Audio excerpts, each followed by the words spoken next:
While the world watched missiles and headlines, India changed the rules of the game, quietly but permanently. What happened on May 10th, 2 p.m. would redefine how India deals with terror, and no one's been talking about it. This isn't just a policy, this is a national security revolution. And to help us decode this silent but historic moment, we are honored to welcome a voice of clarity and conviction, Dr. Adityanjee. He is a geopolitical strategist, national security expert, and a keen observer on India's evolving doctrine. Welcome to the show, Dr. Adityanjee. It's a privilege to have you with us. Thank you very much indeed, Mr. Sinha, for inviting me on Global Focus once again on a security-related topic, and I'm very pleased to be here talking to you. Yes, sir. Yes, sir. So the first question to you, why is the May 10th Cabinet Committee decision being called the most important security shift in India's modern history? It is significant change from previous postures. The nation had been somewhat confused how to deal with terror attacks. Yes, sir. And that is despite the decades of experience having these terror attacks in India, starting in 1980s, Yeah. when the so-called Khalistani movement was fostered by ISI. Yes. So terror attacks have been happening periodically. Governments have come, governments have gone.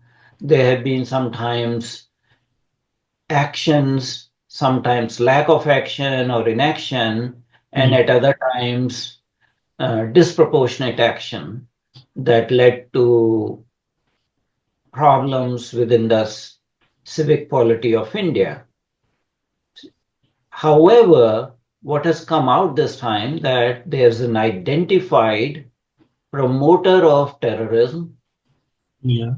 sitting in a different nation, and the government of the day has rightly called spade a spade and stated in no equivocal terms that in future any terror attack shall be considered an act of war, and that it should be, and that it is, that you use technological means to do reconnaissance of a place, infiltrate armed non-state actors or state-supported actors, Right.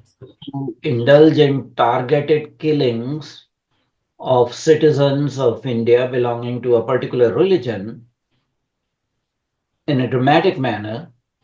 If this is not an act of war, what else would be act of war? The state is there for protection of its citizens. Right, sir. And state is there to protect the citizen and the country from an act of war. Yes. And that act of war is not necessarily just by sending the army. There are different types of warfares, and using terrorism as a warfare has been perfected by our Western neighbor. And after the Pahalgam terror attack and Operation Sindoor, the government of the day has decided that that's how we will respond to any future terror attack. And I think it's a clear-cut messaging to the entire world that we are not going to offer our other cheek. Yes. There was a decade then we talked about, quote unquote, strategic patience or strategic restraint despite 26/11, in which terrorists wreaked havoc, killed almost 180 people over a span of 5 days. So that kind of situation should not become a normative pattern. And prior to that, terrorists infiltrated into Indian Parliament, causing a grave risk to members of parliament, the members of the cabinet, and the prime minister. Yes. So you have to put an end to it. You cannot be a soft state forever based on some lofty ideological notions. So declaration that any act of terror against India would be construed as an act of war against the Indian nation puts the onus on the nation that is orchestrating these terrorist attacks in India and sending state-supported actors into India. So while the government make such an important policy change, government choose to keep silence over its spectacle. So what do you think behind the government's mind? See, when here I am in perfect agreement with the government. Okay. You had this terror attack in Pahalgam, Yes. and people were very agitated, very emotional, and they wanted immediate retaliation. Mm. Government was silent. They said they are studying the situation, but they also said that we will respond to the time of our choosing. Apparently, for an operation like Operation Sindoor, you needed time to coordinate between different branches of the armed forces, and it's not an instantaneous process. So that's why the government was silent. Any more information by the government or by the armed forces during that period of waiting of 15 minutes would have given advantage to advance information to the adversary. So being tight-lipped was a important strategic decision so that your adversary does not know what you are planning to do. Yes. Now, with this announcement or decision by the Cabinet Committee on Security Matters, Yeah. that any future act of terror would be considered an act of war, Yeah. there are implications. Implications is that the government of the day would have some kind of standard operational procedure, SOP, for dealing with terror attacks. Since that would have been sort of planned as a contingency arrangement, one may not see a wait of 15 days for India to formulate the response. So in other words, in future terror attacks, if they ever happen, and I'm pretty sure that the adversary from the West will not learn from this mistake. Once the commanding general changes in that country, the new general will bring his own ideas and may plan something depending upon their level of foolishness. Yeah. But you will see probably much swifter response Yeah. because of the changes in thinking of the government. Right. So could this doctrine serve as a deterrent to hostile neighbors? Of course, in the past, what has happened that the hostile, or I would rather say enemy, neighbor, did not pay any cost for his misadventure. There was hardly any cost, punitive cost, at the time of siege of Indian Parliament. There was no cost to the enemy after 26/11. No cost at all. After Uri incident, there was a surgical strike, which was a kind of morale booster for common Indian citizen.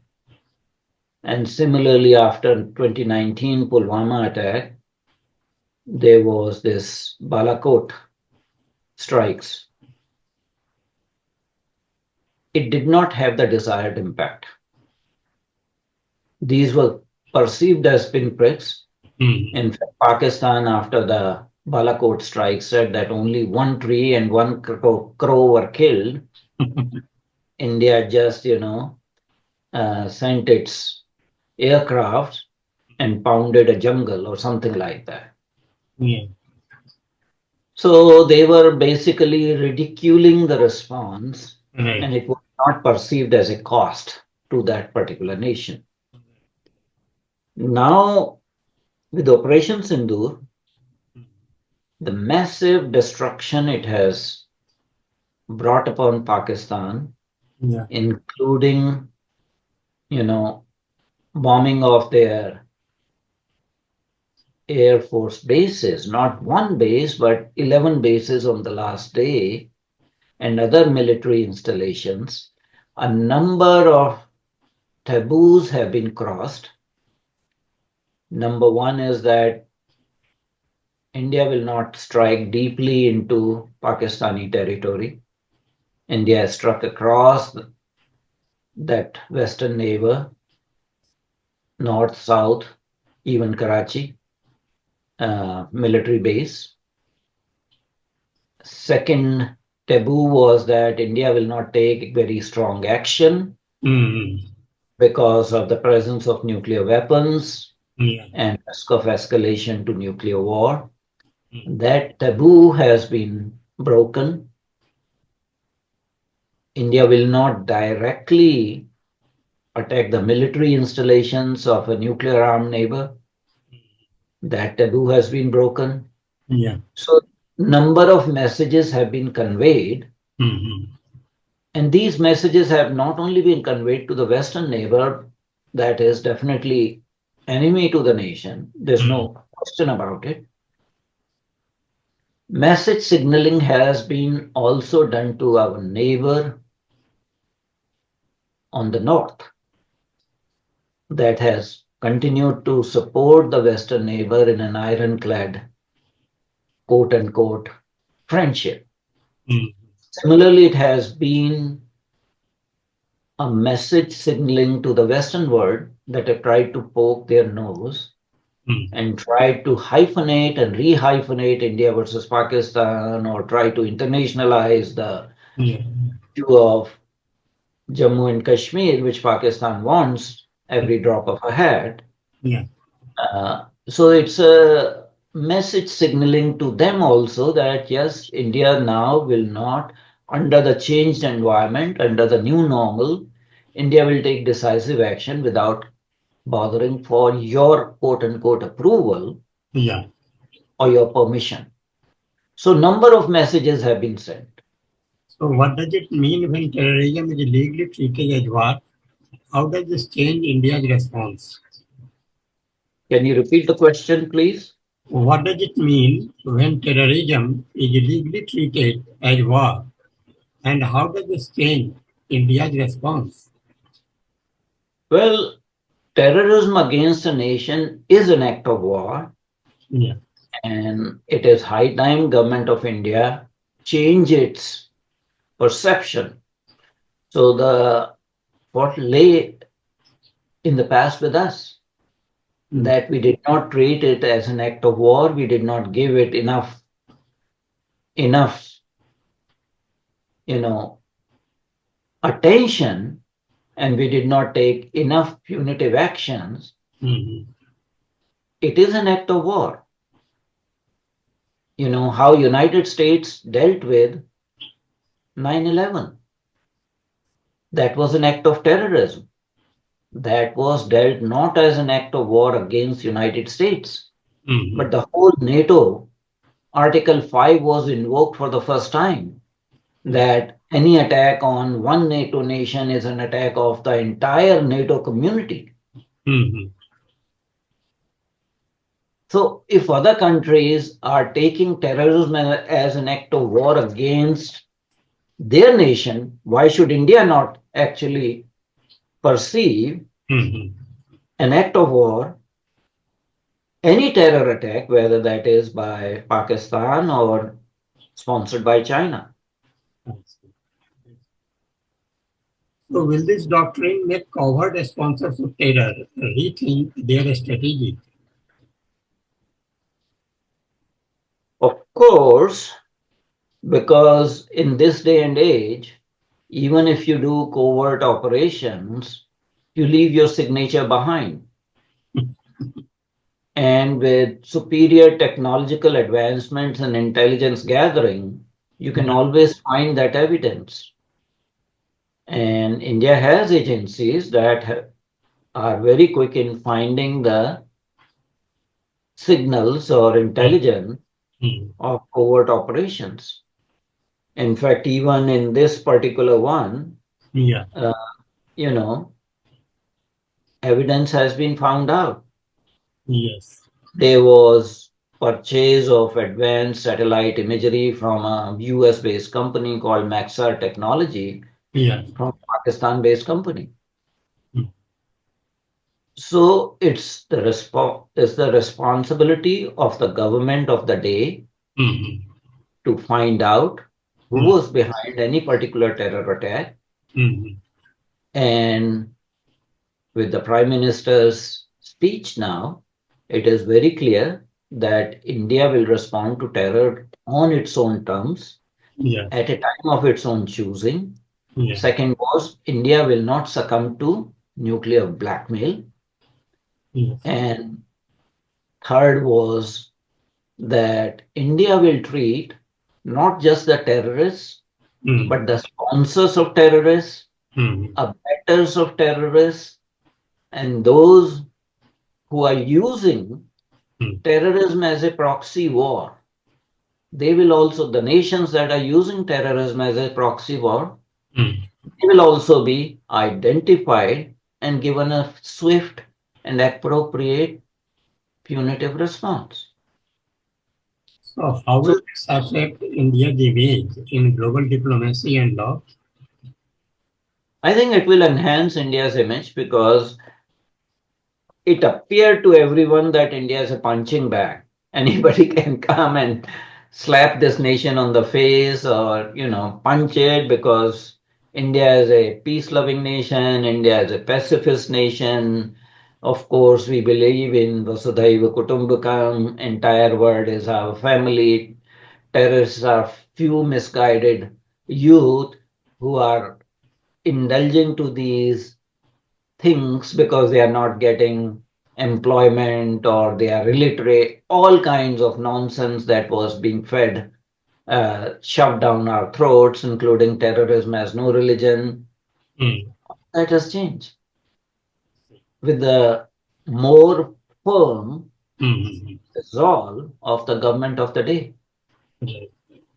So, how does Unfortunately, this came too late. It should have always been for last 3 decades right? or So, last 4 decades when ISI sponsored terrorism started to raise its head in Punjab. yes, That should have been the initial response rather than let it grow. yes, yes. So, how does India's internal security change with this doctrine, and who is now under scrutiny? Look, the nation always had laws for internal security, maintenance of internal security. Yes, The problem in India is that although there are laws on the books, they are not invoked, yes, or the process is so slow that by the time cases come, the witnesses will turn hostile, mm, evidence is lost. yeah, The other thing is that police and forensic work is shoddy. mm, So even if the case goes to its logical conclusion, mm, the presiding judge will say the evidence was not gathered in a proper manner or it's not reliable. And a lot of people were getting released and went scot-free. Nation always had laws. Even in British colonial time, there were sedition and treason laws, and they continued on the book even after 1947. And those of who have long memory know that there was MISA, very infamous law, MISA, Maintenance of Internal Security Act, yeah, that got a bad, publicity because of misuse during mm, emergency. In the decade of 1985 to 1995, there was a law called TADA. Terrorism and Disruptive Activities Act, Yes. uh, which was very effective. It had strong teeth to deal with terrorism, but then the issue of religion was invoked for political purposes by some political parties, and the Mm. law was revoked because only members of a particular community were being convicted. Of course, if your proportionate number is high in terrorist act, you will Yes. get convicted. Does not matter what community you belong to. Yes. And then from 2002 to 2004, we had another version of TADA, which was a watered down version. It was called POTA, Prevention of Terrorism Act. And then from 2004, when the government changed, Mm-hmm. they cancelled the POTA, and Yeah. then a new law came, UAPA, Mm-hmm. Unlawful Activities Prevention Act. So the laws have been there on the book. I think it's a question of resolve of the government of the day, whether they really want to investigate, whether they really want to send a message or not. I mean, Mm-hmm. we had a sort of ridiculous time Mm-hmm. when those arrested for Samjhauta Express blast were let scot-free, sent back to Pakistan, and the government of the day tried to implicate their political adversaries, giving a chance to Pakistan to beat their chest on international platform that Indians have actually engineered the terrorist act themselves, like Samjhauta Express blast, whereas the real adversaries were let go scot-free for political reason. So maintaining internal security has to depend upon the government of the day. And in that process, all the branches of the government are equally responsible, including the judiciary, including the executive, and Mm-hmm. including our police forces, because they are the ones who gather the evidence. Yeah. The investigative agencies like CBI and NIA come much later on. Mm-hmm. Uh, Automatically, it is the local police, Yeah. invariably, because law and order is a state subject and they are afraid to invite CBI or NIA. For Mm-hmm. most of the terror attacks is the local police with their shoddy investigative techniques, poor adherence to forensic procedures. Mm-hmm. Evidence is not collected properly.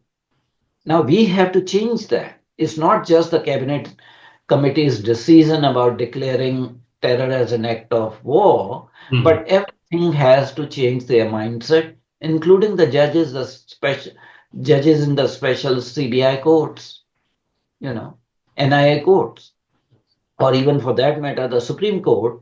Mm-hmm. Because if you keep on encouraging terrorist activities in the name of Mm-hmm. civil rights of whom? Of foreigners who have been infiltrated as terrorists? So could this doctrine affect civil liberties? Look, anything can affect civil liberties. Mm-hmm. What is civil liberty? Now, civil liberty is just going on a TV channel and say that I don't agree with the decisions of the government, or civil liberty is, you know, shouting on the rooftop, Pakistan Zindabad, Yeah. or civil liberty is, you know, on social media encouraging Pakistan and Pakistan based handlers of the terrorists, or civil liberty is, you know, trying to discourage other people and intimidate other people who are, raising nationalistic slogans.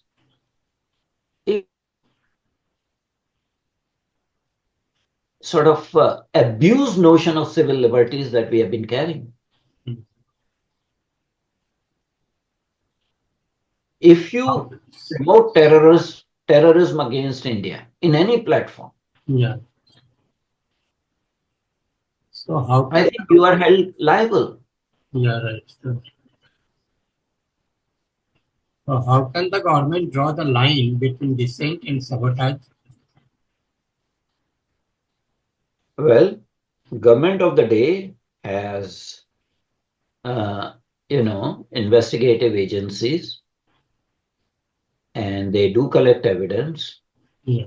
And this is what I was trying to sort of discriminate between just dissent with the government of day on ideological grounds, but Mhm. that should not mean committing definite anti-national acts in public or on electronic media or print media, because that is not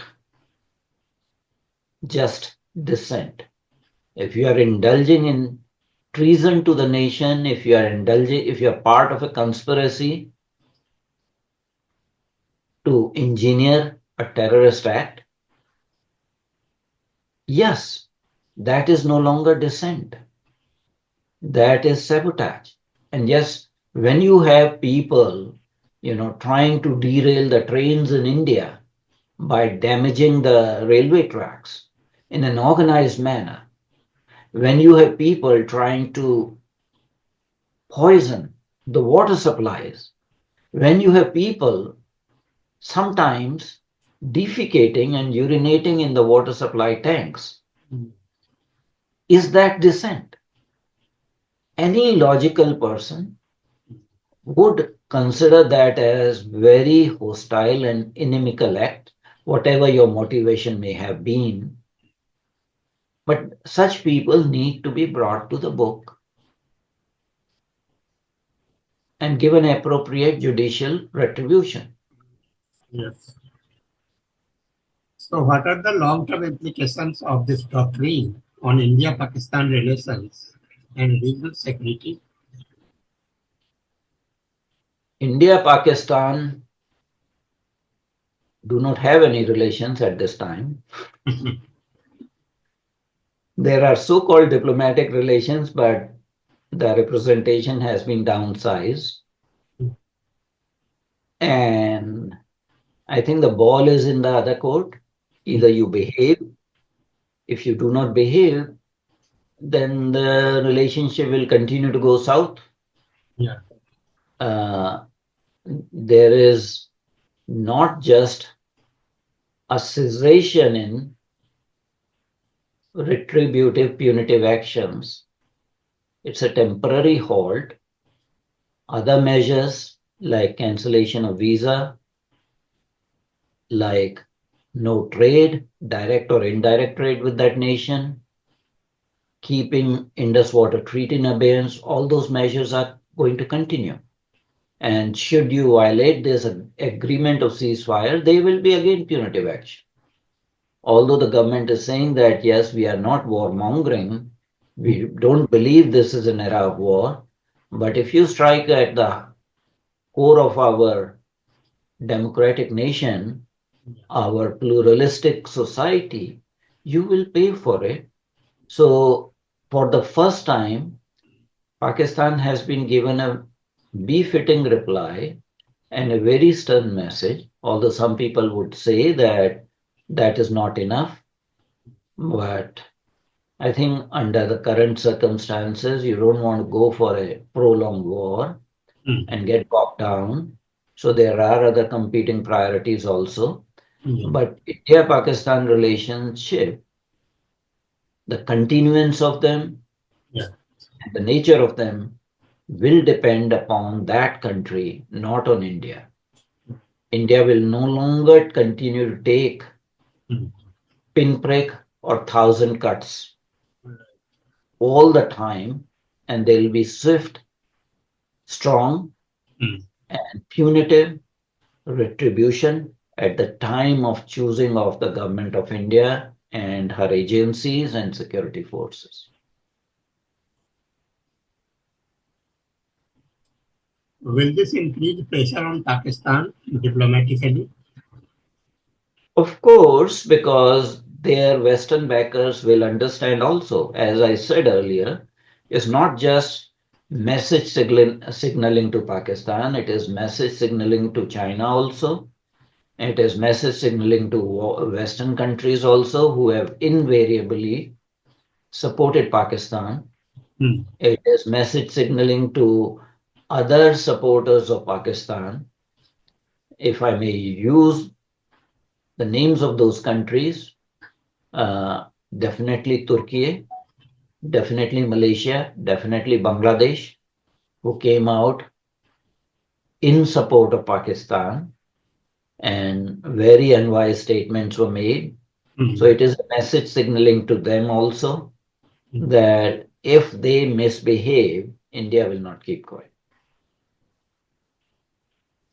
So could this doctrine trigger a change in how global power engage with India on terrorism?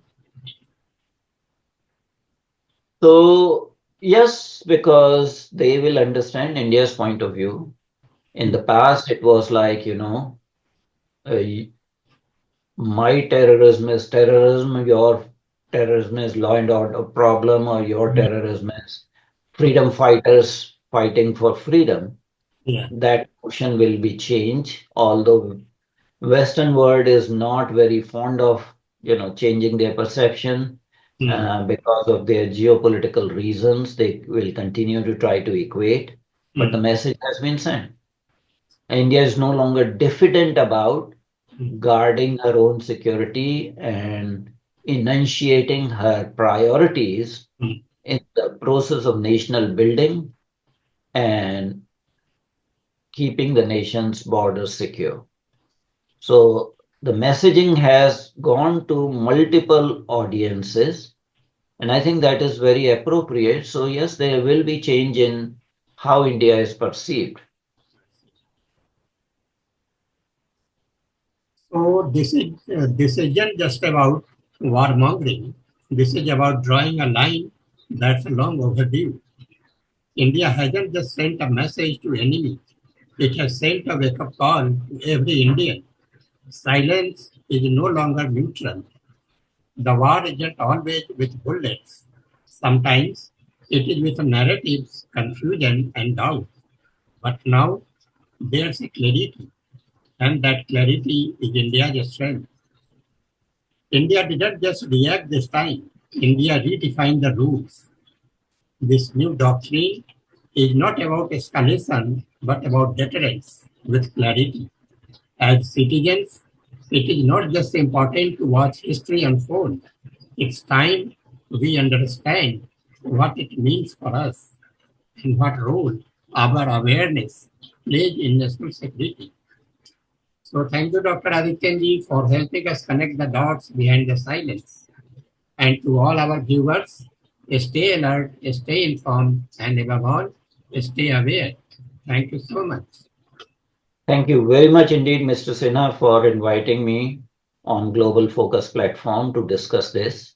I think every Indian should feel proud of their nation, proud of their heritage, proud of the government of the day, which has taken firm, decisive action. Uh, War these days is a hybrid warfare, Yeah. and there's propaganda warfare also. Unfortunately, in a democratic country, sometimes opposition to the government of the day becomes anti-national, anti-India stance. And I think political leaders and civic society leaders and thought leaders are very well advised that they understand where the limits are. Dissent and disagreement with the government of the day Yeah. should not become metamorphosed into anti-India postures because they are exploited by the adversaries, as has happened very recently.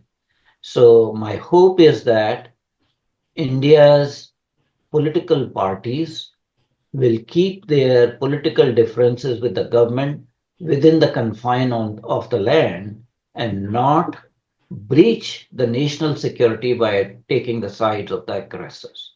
Thank you very much indeed. Thank you so much. Thank you so much.